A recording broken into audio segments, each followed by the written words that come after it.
Katherine McBroom is finally spilling the tea. And not just a little bit. We're talking scalding hot, straight from the source truth about her marriage to Austin McBroom and the chaos behind the scenes of the Ace family. And baby, it's not pretty. Her new book, Dolores, My Journey Home, is turning the influencer world upside down because Katherine is done protecting the image. She's naming names, exposing betrayal, and rewriting her own narrative after years of smiling through the pain. If you thought you knew the Ace family, think again. For years, the Ace family looked picture perfect.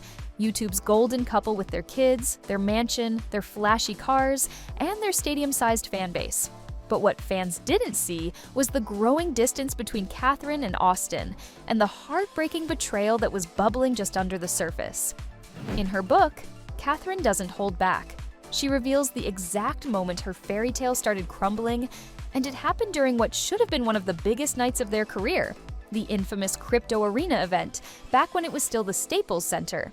Katherine describes standing backstage, watching her husband soak in the crowd alone while she was shoved into the background.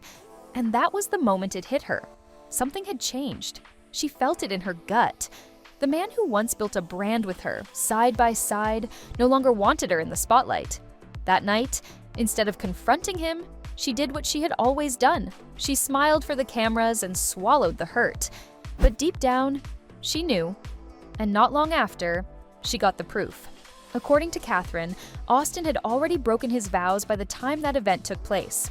A close family member, someone in Austin's inner circle, allegedly admitted that he had invited another woman to the same event, the same night his wife was standing backstage, carrying his child, and pretending everything was perfect. That same woman, Katherine now recalls, had caught her eye that night. She looked just out of place enough to raise suspicion. Now, everything made sense. Katherine writes that her husband's indifference toward her that night wasn't random. It was deliberate. He didn't want his new fling to see him standing proudly beside his wife. Instead, he treated Katherine like a burden, and she felt it. Not as a partner, not even as a friend. She was a prop in his show, and what's worse, she stayed silent. She buried it. She convinced herself to be the supportive wife while he paraded around, building his brand off the illusion of a perfect family. But the illusion didn't last. Katherine says once she uncovered the truth, the betrayal didn't explode, it hollowed her out. It was a slow, suffocating realization that everything she thought was real had already vanished. She says she started seeing all the signs in hindsight, the late-night editing sessions, the last-minute excuses, the way he always tilted his phone just out of her view. Suddenly, it all added up. And the truth? There were other women, not one, not two, many. She was pregnant with their third child at the time, carrying this secret alone.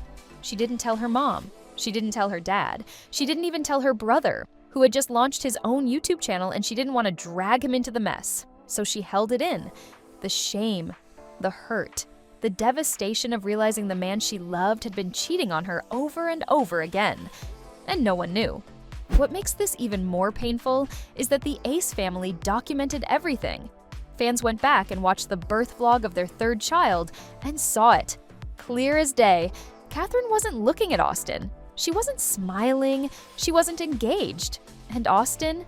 He was filming the entire thing, holding the camera up to his newborn son's face, instead of taking the moment in with his wife.